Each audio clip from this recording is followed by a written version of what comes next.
do you think coming out of the Pennsylvania's 18 that story is being told? I mean, I've got a piece here by Lana Putnam, I think it is, and she wrote Lara Putnam.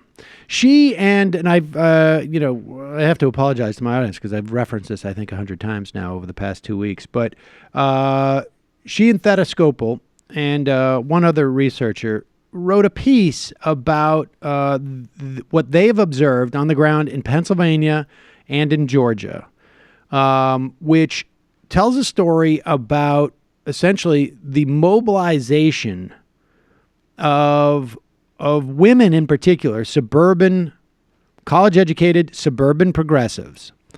In this instance, she's been in Pennsylvania 18th for a while.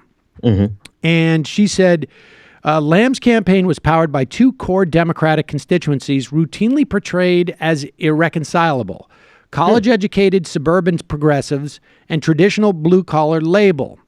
It was not the message or messenger that made Pennsylvania's 18th different from 2018 from the past. It was the organizations and the conversations that surrounded them.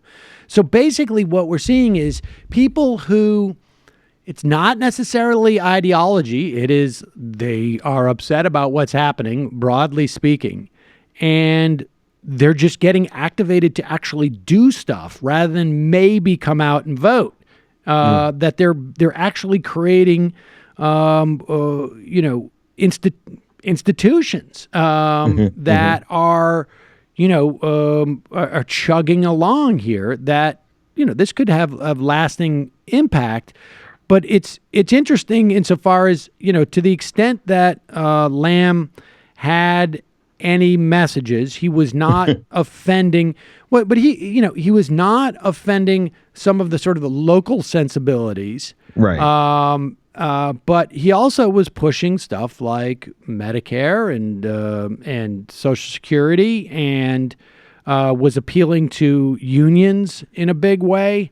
I mean, that's it's interesting. If he was more, if this was Andy Ossoff and he had won, we would. Who is it? What is it? John Ossoff.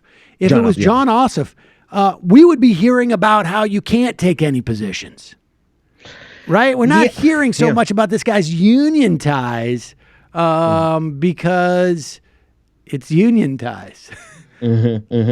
I see what you're saying, and what you're getting at, particularly with that article you referenced, right? The coalitions that are being built that normally are untenable.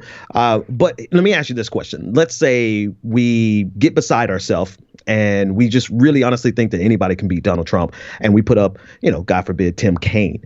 There are some scenarios where we just shoot ourselves in the foot and we will stick with the devil that we know. So I don't think that we should go in with the confidence, the same confidence that Donald Trump should not go into this meeting with Kim Jong-un. Democrats should not go into 2020 with that level of confidence that we could just go in there and say anything and do anything. I still think we have to find someone who is extremely competitive, someone who has ideas that can build a large enough coalition. Just, we need to run a good candidate. And Donald Trump is bad, but we're getting used to his badness. And I think that if we don't take that in consideration and we run somebody, God forbid, like Tim Kaine, we're in trouble in 2020. I don't think Tim Kaine could win a Democratic primary in this instance. Like, I mean, he would have to be completely reimagined in some fashion, right? Like, well, just give me an extreme. Like, I agree. I don't think he could get out of the primaries, but I'm just giving an extreme example. Right. No, and I agree with that. I mean, I think everything that we're seeing now in terms of the most aggressive of